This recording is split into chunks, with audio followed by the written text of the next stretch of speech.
everyone, and welcome to today's podcast episode of Where Does Your Journey Stem From? Hosted by myself, Dr. Karina Minardi. Today we are joined by a driven environmental engineer, Hosea, who is a graduate student at Carnegie Mellon University. Let's all welcome to the stage, Hosea. Hey, Hosea, how's it going? Hey. Good. We are glad you are here. Hosea Santiago Cruz is a Puerto Rican engineer and scientist. He holds a BS in chemical engineering from the University of Puerto Rico-Mayagüez. Hosea is a third-year Ph.D. student in environmental engineering at Carnegie Mellon University and a National Science Foundation Graduate Research Fellow. His research focuses on enhancing treatment techniques to remove and destroy pollutants from water, specifically PFAS, or per- and polyfluoroalkyl substances, also called forever chemicals. In addition to pursuing his PhD, Hosea forms part of AmandOcéano, a nonprofit organization working on preserving Puerto Rico's marine and coastal ecosystems through education and conservation. How admirable. Well, we are just absolutely excited to have you, Hosea, today. And usually our first question that we ask people is, tell us a little bit about yourself, your background, what drives you as a scientist and as a person. Yeah, first of all, thank you so much for having me here. It's definitely a pleasure for me to, talk to you and, share my experience for a broader audience. So my background, like you already mentioned, I studied my bachelor's chemical engineering, and there I did some research involving surfactants and colloids. And going to grad school now, I transitioned into environmental engineering. So, funny joke I constantly say is just like, I like in chemical engineering, you're usually producing stuff and like putting it out to the world. So like as an environmental engineer now, I want to like remove that stuff from the world in a way that's, safe and, equitable and sustainable for the environment and for human health. So like you mentioned too, I'm originally from Puerto Rico, and I feel like a lot of my upbringing led me to pursuing like this degrees in chemical engineering and finally environmental engineering now. So if you started in chemical and then you pivoted to environmental, how did you actually get your initial start then in chemical engineering? Yeah, so whenever I entered college, like I was interested in science and engineering specifically, but actually started with biotechnology, uh, just because like I thought I liked that stuff, but like going to the first year of biotechnology, I realized maybe this isn't my thing. Like it's not really engineering and not really like it was like very focused into biopharma research and that sort of career, and I kind of like wanted something else, but during my second year I really didn't know what I wanted to do. Like I did want to do something like related to chemistry and engineering, and ideally I wanted to do something like more like aerospace or like going to Mars or something. So like I figured like the closest link was chemical engineering. But yeah, once I got there, a lot of the chemical engineering background is usually also like at least in Puerto Rico, like focus on pharmaceuticals and legacy as a legacy like petrochemicals and other sorts of industries. So like being in the department, like I didn't really feel like a strong connection to the industry side of stuff, but I did have a lot of friends working in at least in the agricultural sector, like in the university, and they were doing a lot of research on like sustainable agriculture and like environmental issues. And that kind of like motivated me to be like, what if I just use my chemical engineering knowledge to like apply it for apply it in environmental settings and like solving environmental issues like pollution and stuff. But it was still like really hazy. Like like third year, coming to the third year, I didn't really know exactly what I wanted to do, but I knew research was like something that might be attractive because, like I read articles and stuff and research seemed pretty cool, but I didn't really know what it was until like I started. So during my third I think third year of my bachelor's. I was taking fluid dynamics with my professor called Carnegie, and I really liked the class. And then one day she presented like what she did in her lab, and it involves surfactants and colloids and like kind of nanoscience stuff. And she worked in more in the fundamental fields. However, like she presented like the different applications of like nanoscience and colloids, and then like in one of it said like, oh, and this you can also use this fundamental knowledge to create like employ environmental remediation, like capture of contaminants from groundwater or water systems and remove them from the environment. And that seemed pretty cool to me. So I took her class, I did really good in it, and I decided to like talk to her to see if she had any research positions. And because she was a new faculty, she was kind of hesitant at first because she actually wanted like more like grad students in her lab. But she brought me in either way, it's just like as a volunteer. And that's where like like my passion towards research like actually started, because I was actually in the lab, I was doing stuff, and I felt kind of empowered through my work. And even though like she specifically didn't like do like environmental sort of research, like it was still like I always had in my mind this can always be applied to something in the future. So whenever I did apply to grad school, that experience with her was like, like pivotal and important to applying to environmental engineering. Well, and what I enjoy that you mentioned before is that chemical engineering, environmental engineering is an amalgamation of theoretical, fundamental, all fields of STEM. Frankly, I mean, fluid dynamics is heavy in math, and then you also have the engineering component. And so, I guess my question to you is, when you were a kid, was there like how was STEM introduced to you, and was it introduced to you in a positive light that then pushed you into becoming that sort of like curious? Or tell me a little bit about that.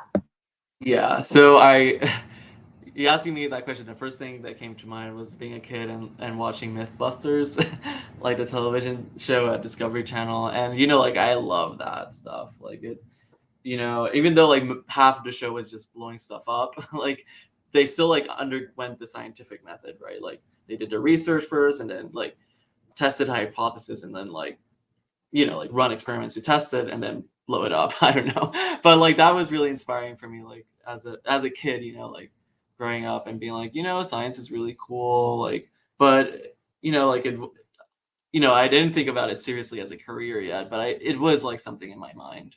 And I would say like in high school, I just had really good teachers. I remember like my chemistry teacher, like in 7th and 8th grade and throughout high school, like she was really cool and presented science in a way that, like directed it more like, yeah, you can actually do this as a career and it's really cool. And I think like through her and other teachers, specifically math teachers in high school, like kind of like fueled my interest in like, maybe an engineering degree might be cool. But I feel like in high school, I just had a lot of interest too. Like I was into music, I was into, other stuff, but I just figured like, I can still do music, I can still do my other passions, but in order to get like an engineering job or something, I do need to like study and actually do a degree in that.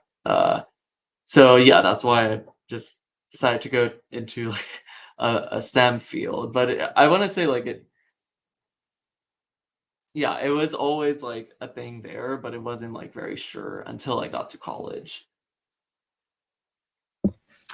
So we took a sort of retrospective look on how you got introduced to STEM, how you navigated through STEM in undergrad, and then and then grad. Tell us a little bit about your career aspirations. I think that kind of is a great segue, because you were talking a little bit about you can always do music, just like I love to read. I can always read, but it's not necessarily a career in reading. So what do you want to do when you grow up? Yeah, I'm still figuring that one out. But I want to say, like, coming into grad school, I feel like that decision was heavily, um, the weight on it was always to go back home to Puerto Rico. Like, the idea was always just like, I become, really good at this thing, especially like environmental engineering. Like, and once I get that degree, I can come back and, you know, do research at my home, do research like in a field that in Puerto Rico it's still not very developed. I feel like other industries are, like industries in STEM, like in Puerto Rico, like pharma, like manufacturing, like that's very present in Puerto Rico, but like an environmental focused discipline isn't as widely available in Puerto Rico. So I do want to like bring that expertise back and hopefully like do research, whether it's independently by myself, like, creating some sort of nonprofit or something, or through the University of Puerto Rico, like coming back as a professor, doing my research, but also like teaching. And I think that was, a very strong reason why to go back, to always somewhat like contribute back to my home. Well, and they made such a great impact on you, right? So it's just kind of, I guess, paying it forward, for a lack of a better term. Yeah. So that's really powerful. So let's talk a little bit about your research, because I think I mentioned, well, I did mention it obviously in your bio, but I want to talk. I want you to give a little bit of an overview of, the importance of PFAS, sort of the overview, so on and so forth. Right. So I'm gonna give like a broad introduction of what PFAS is, because I think like there's a lot of, you may have heard forever chemicals or PFAS compounds, but I feel like in media it's really not clear, or like the communication about it is like very hazy because it's such a broad concept. So per and polyfluoroalkyl substances is not just one chemical, but a family of synthetic chemicals that are characterized by the carbon-fluorine bond. So imagine like a hydrocarbon. It's just like a carbon chain that has hydrogens on it, and it's saturated with hydrogens. That's what we call a hydrocarbon, because it has hydrogens on carbon. So a fluorocarbon is just like replacing all those hydrogens for fluorines. And then you have a fluorocarbon. So that fluoroalkyl chain is a big part of what makes PFAS so characteristic.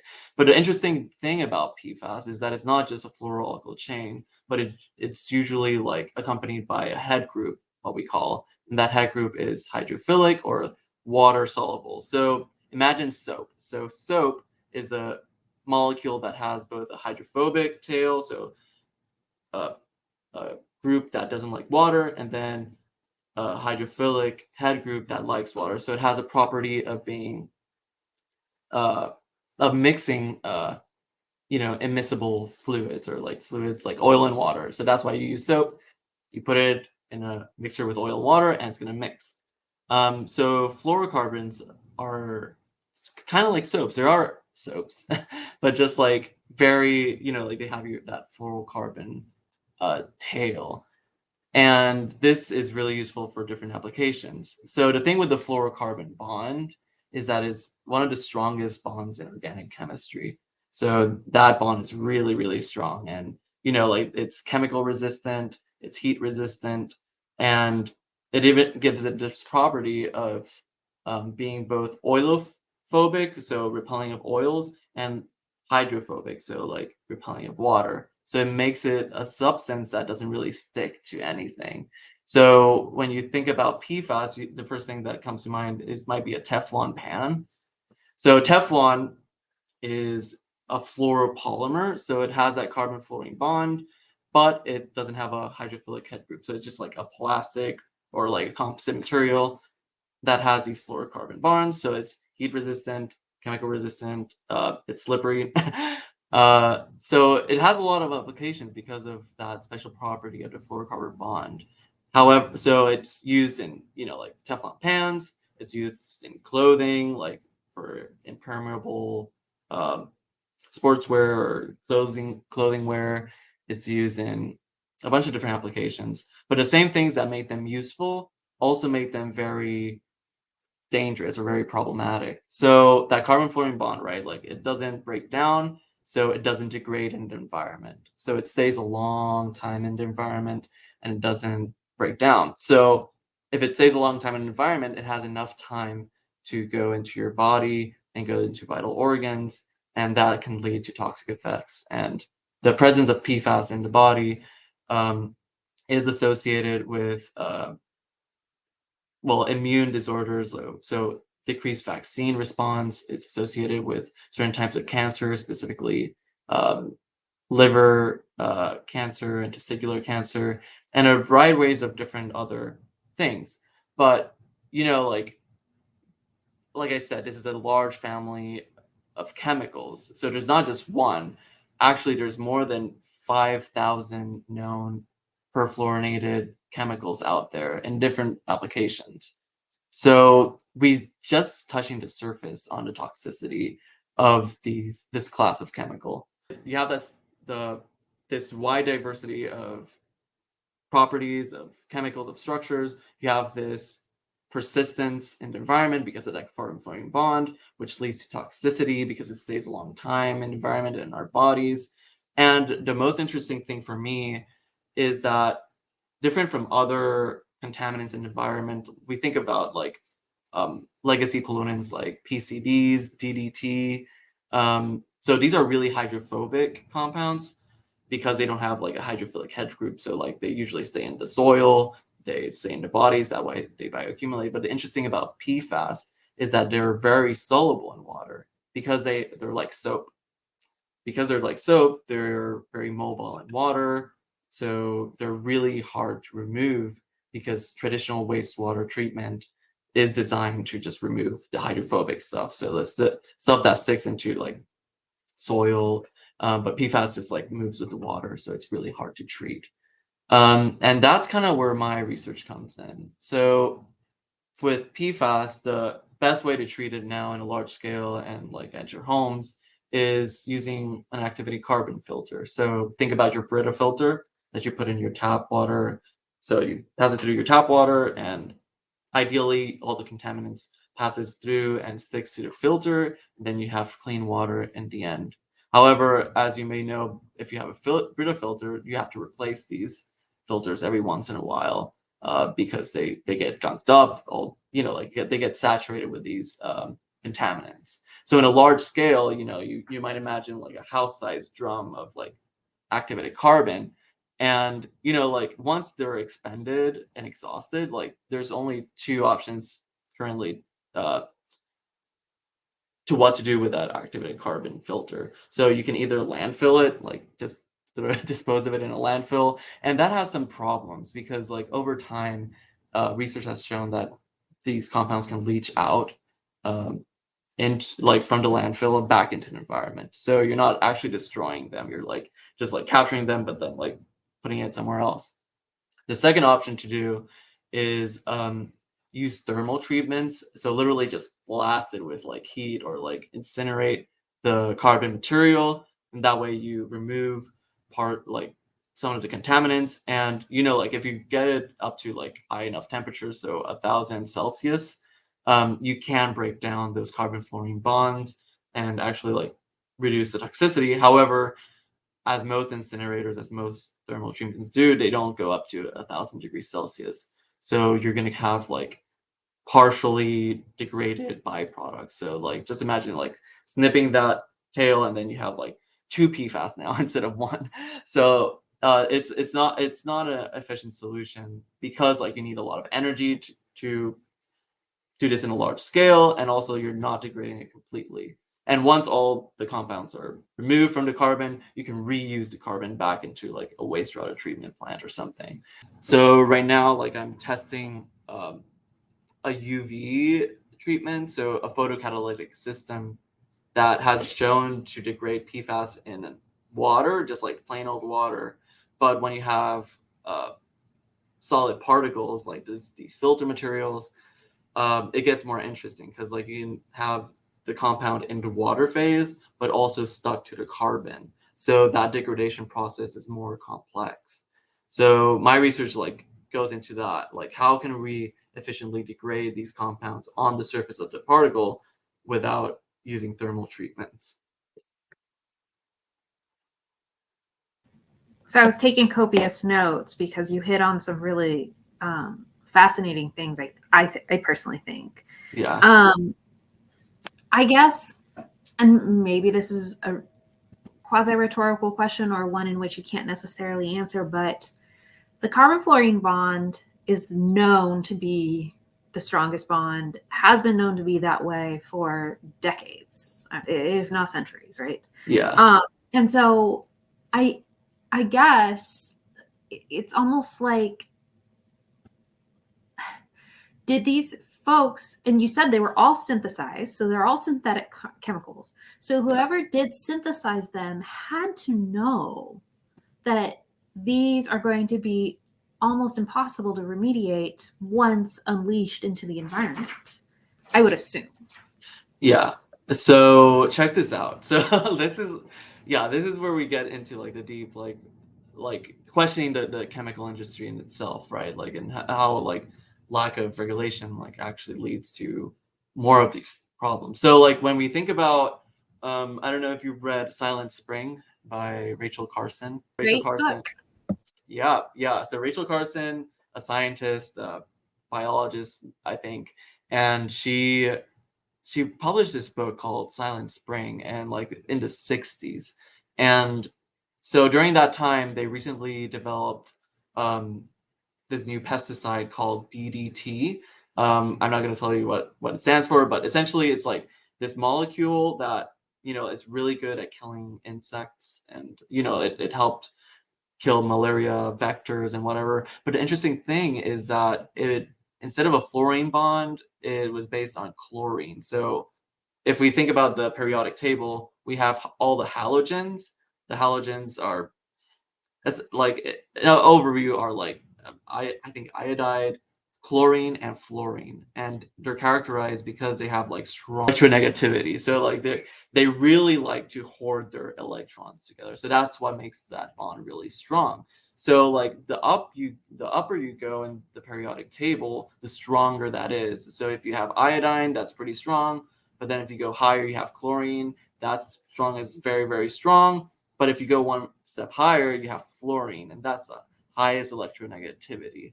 So yeah, so like back in the 60s, they started making all these chlorinated chemicals like DDT. You have like PCBs, which is another chlorinated chemical. It's a chlorinated solvent. You have a TCE, which is another useful chlorinated solvent. And all this time, like Rachel Carson, like was like very distraught about like this because she saw the effects. Like in the bird population. That's why it's called Silent Spring, because like she envisioned a world where like chemicals were just like indiscriminately placed into the environment and like killing both the ecosystem and our human health. And after the publication of that amazing and pivotal book, like the public consciousness on like chemicals and pollution like started to like gain like center field. And after that book, like the U.S.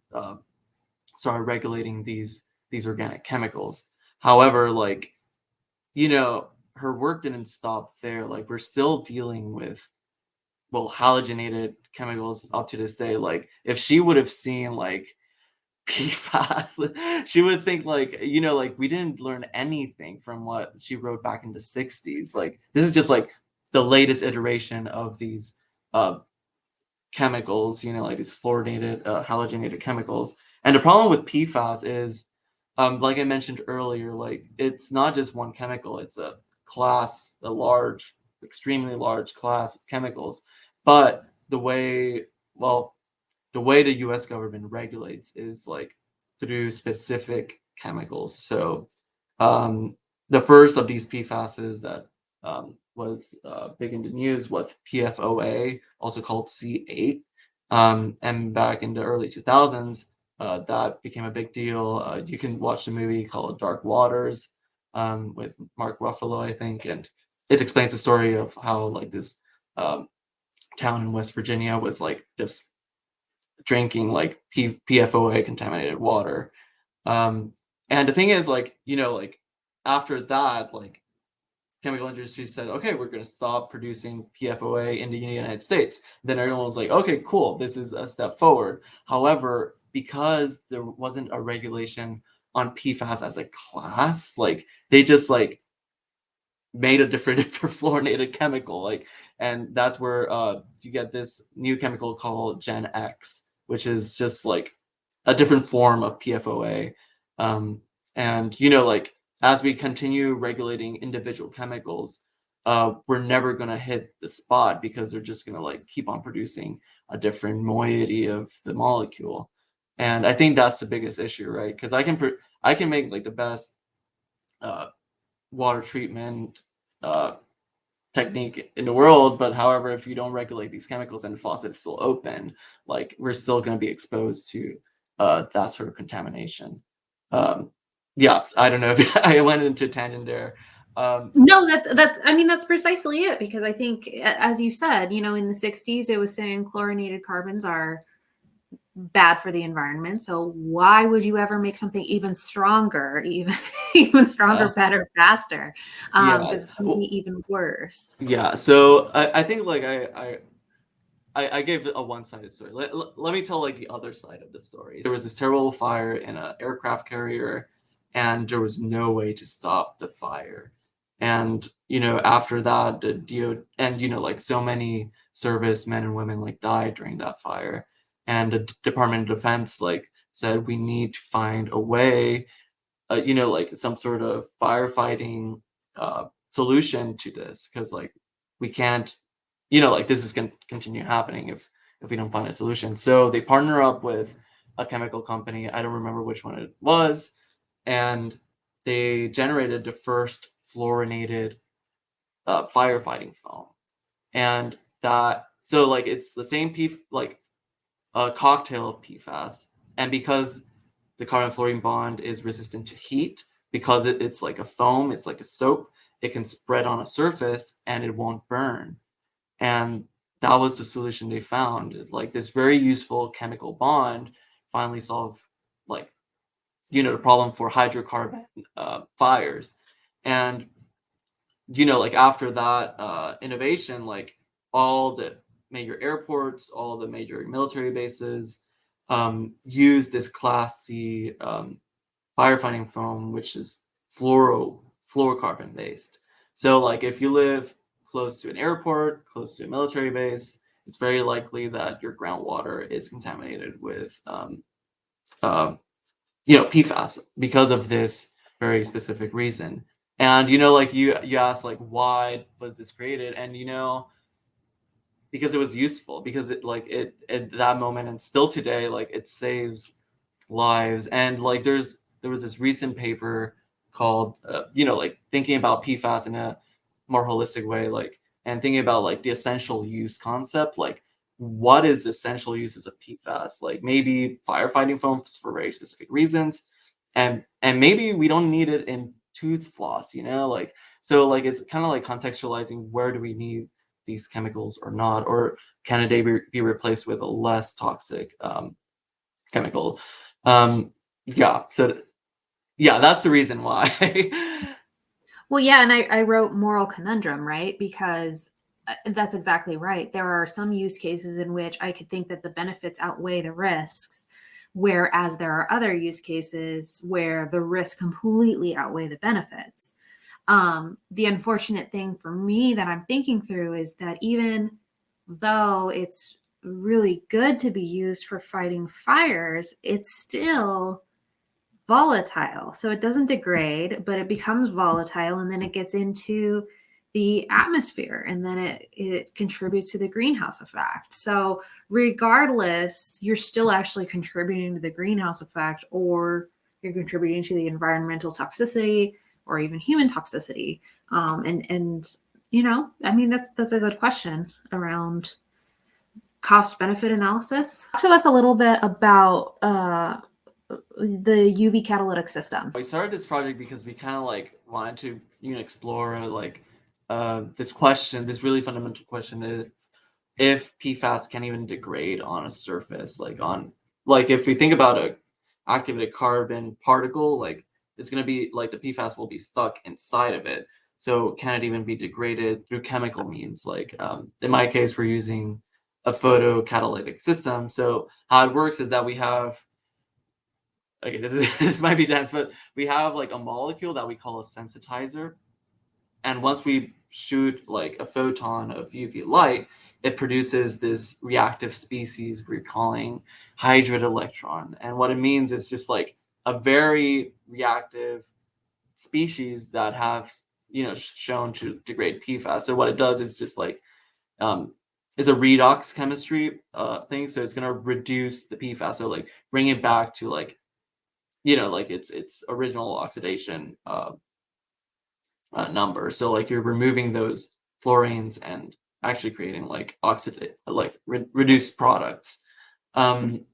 So our question was, can we use this very reactive system to degrade PFAS on the surface of these materials?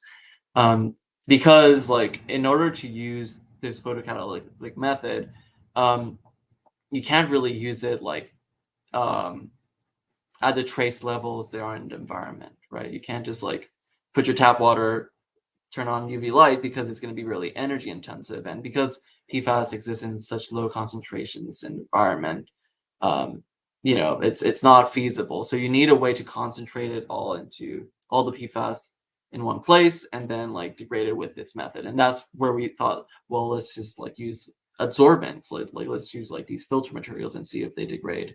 And turns out like, well, yeah, turns out like through our research, it's it might not be the best idea because like you have these particles, right? And you have light, so like the particles might block the light. And turns out the PFAS on the surface isn't degrading as quickly as PFAS in the liquid. And that kind of makes sense because like we're generating these species in the liquid phase, but not on the particle. So it might have a hard time finding the PFAS inside, but we're still not sure. That's like an open research question. So yeah, an ideal way to treat it would be with a material that can capture and then release these fluorinated chemicals on command. So that way we can like, have an adsorbent that captures it. And then once it's like saturated, we can release it in a smaller volume to be treated. But that way we can reuse the material without putting it in the reactor. Yeah, it does. I mean, the speed to reaction of a liquid versus that of a solid state is makes sense. In all transparency, I was not very good at photochemistry. I really did not like it, nor was I good at it, nor did I understand it. You got all these excited states, and I was just like, this is way too much for me. Yeah. For me, it's still like kind of magical. Like I'm just like, yeah, this is happening. I don't know like how, but like I like I work in the engineering space. Like, okay, we have this system that works somehow. I know the fundamentals of why it's working, why it's not, but I don't know like the quantum mechanics of it. Like that's beyond me. Like, yeah, that course killed me. Yeah. I will be honest. So props to you.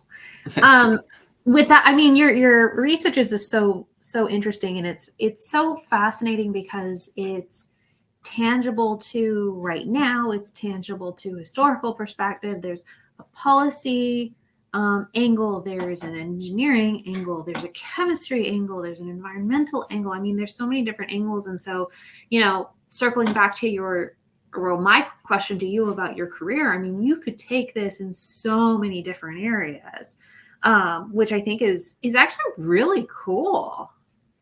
Yeah.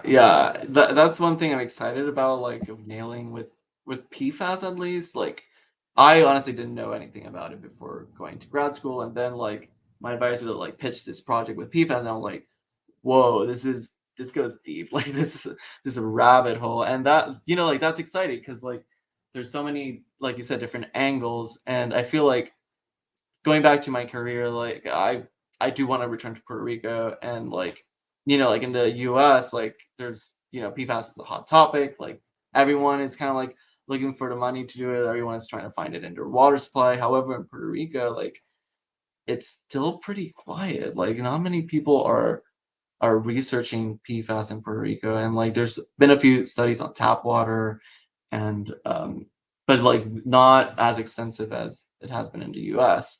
So yeah, that's where I hope like my expertise can come in, because like like I feel like once you start looking for it anywhere, but specifically in Puerto Rico, like you're gonna start finding it.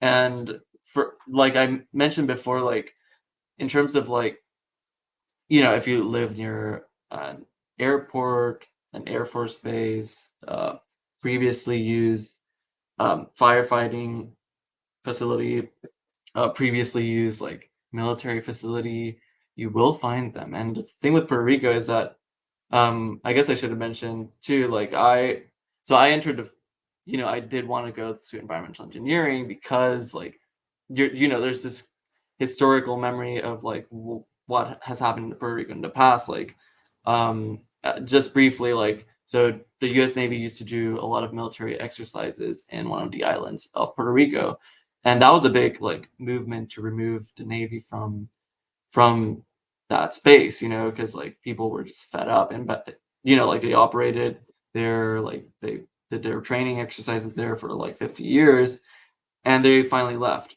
But they left like legacy contamination in this area, so like unexploded ordinances, like heavy metals. However, no one has looked for PFAS yet.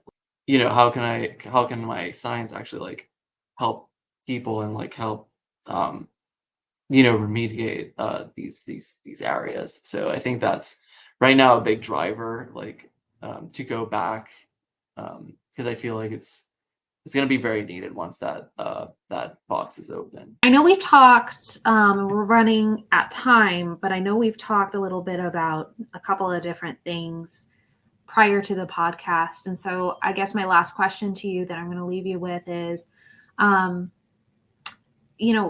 hindsight being 2020, what kind of words of wisdom would you have given yourself 10 years ago, um, about grad school, about chemical engineering, environmental engineering, STEM even?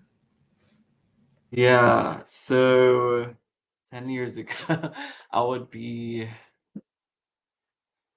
yeah, still in high school or something. But I don't know. And like in general,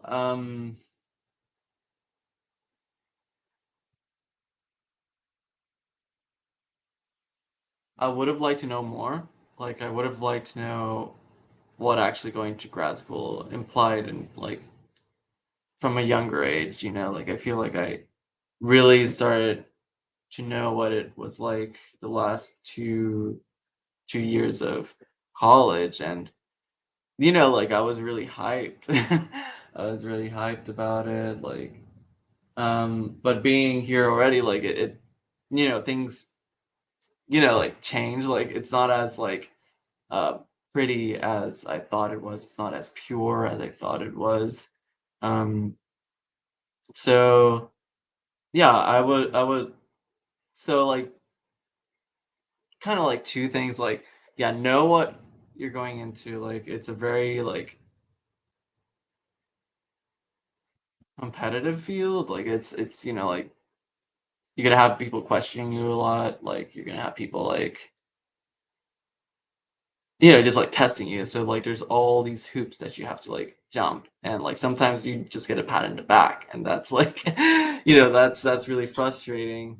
um but also I would have liked to tell myself that from a very young age, like you're capable. Like I think that's really important too. I at least had my aunt, and she like did her PhD, but like in literature, and she was like very influential in my decision of going to grad school. But I don't think I would have considered it as hardly if I didn't have her like as like somewhat of a mentor like throughout this process, and knowing that I could do it.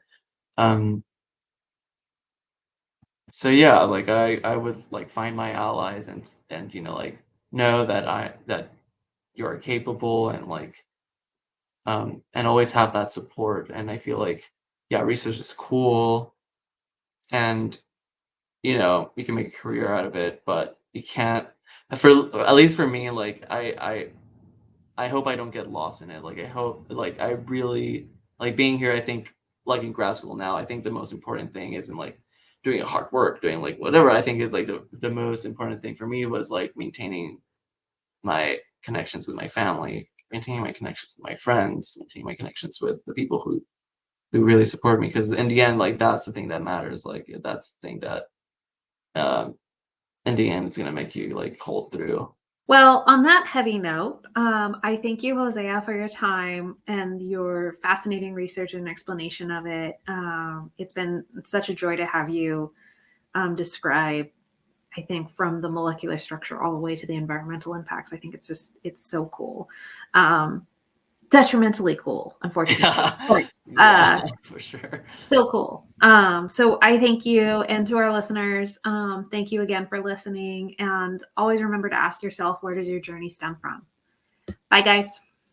Thank you.